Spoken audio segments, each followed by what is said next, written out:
Então, nós vamos ter aí o 20, 2,5, delta 5, 8, 11, 14, 17, sinalizando aí as duplas ligações, ácido eicosapentanoico, ou também chamado aí de ácido graxo ômega 3, o mais famoso ômega 3.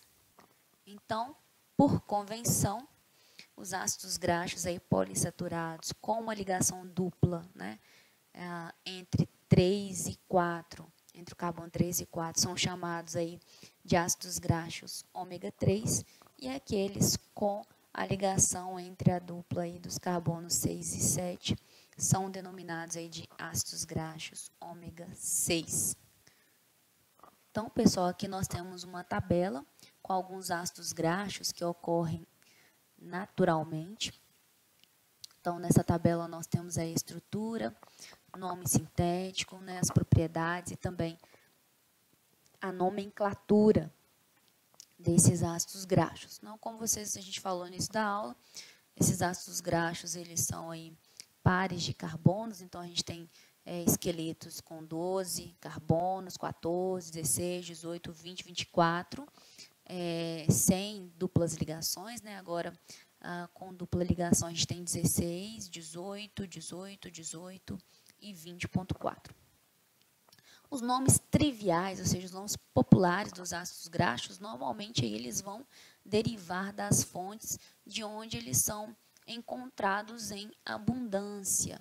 Então, dessa forma, o ácido palmítico, por exemplo, ele é o ácido palmítico aí do óleo de palma, né, proveniente aí do óleo de palma, ou também do latim palma, palmeira.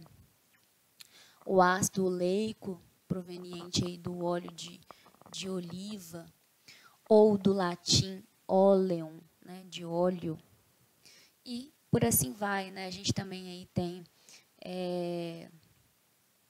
outros, né? O ácido aí laurico, que vem aí da árvore de louro, né? E vocês vão ver aí na tabela, né, que nós temos aí outros nomes triviais aí para os ácidos graxos que apresentam, né, também seus nomes sistemáticos.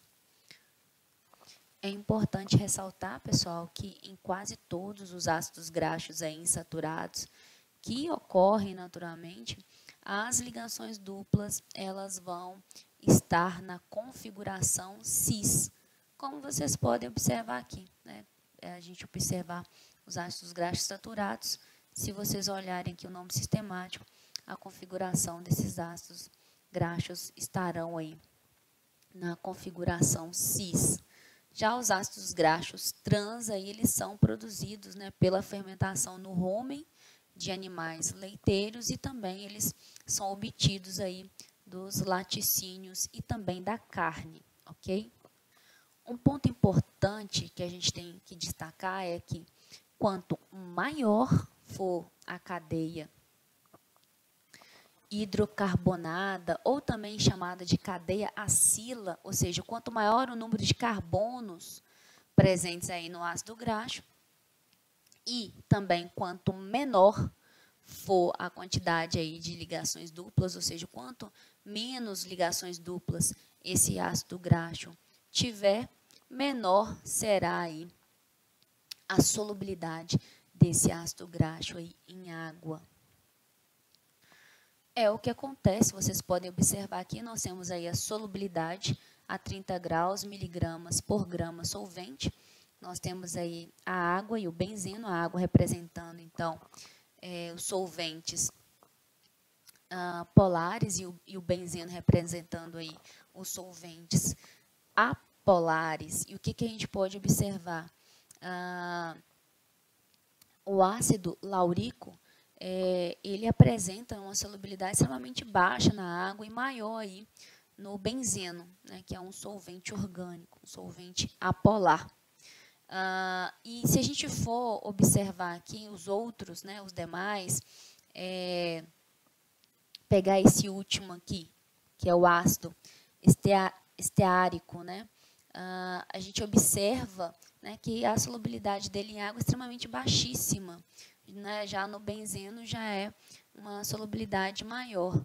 E quanto, quanto maior a gente tiver aí, né, mais carbonos presentes na cadeia de ácido graxo, menor aí vai ser essa solubilidade em água. Um outro ponto que a gente pode observar aqui também aí é o ponto de fusão. O ponto de fusão aí também ele é influenciado aí pelo comprimento e também pelo grau de insaturação da cadeia hidrocarbonada.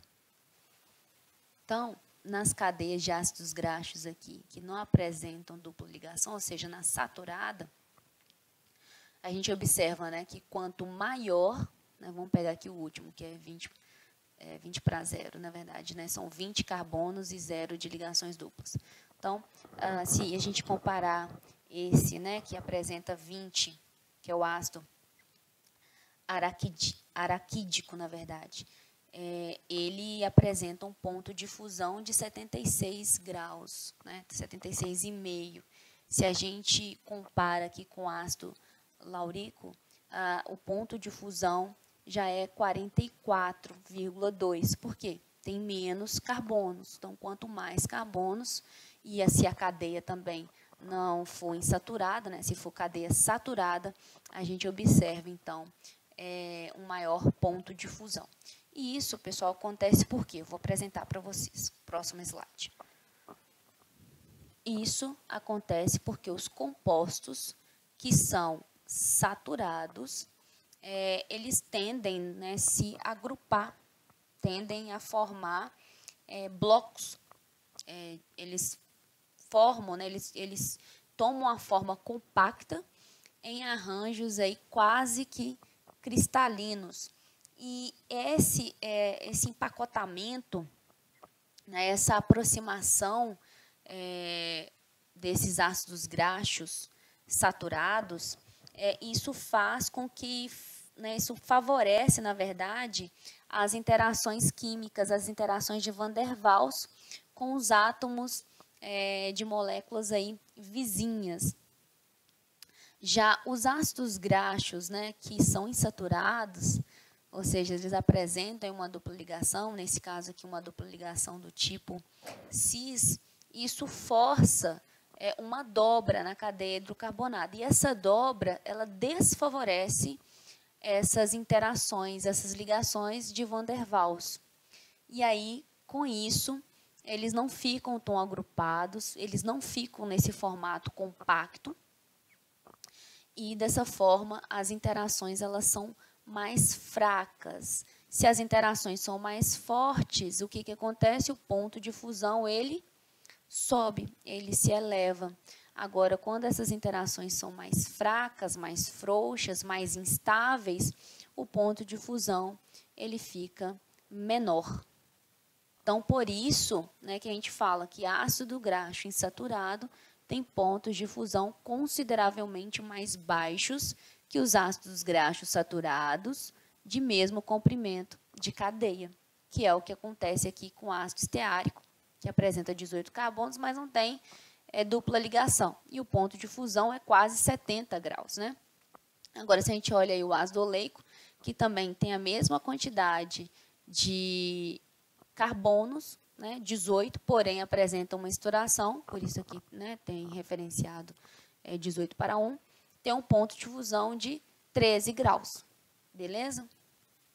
Então, a uma temperatura ambiente, a gente fala, né, que os ácidos graxos aí saturados, eles vão apresentar uma consistência de cera, porque eles apresentam uma conformação mais estável e também arranjos aí quase que cristalinos.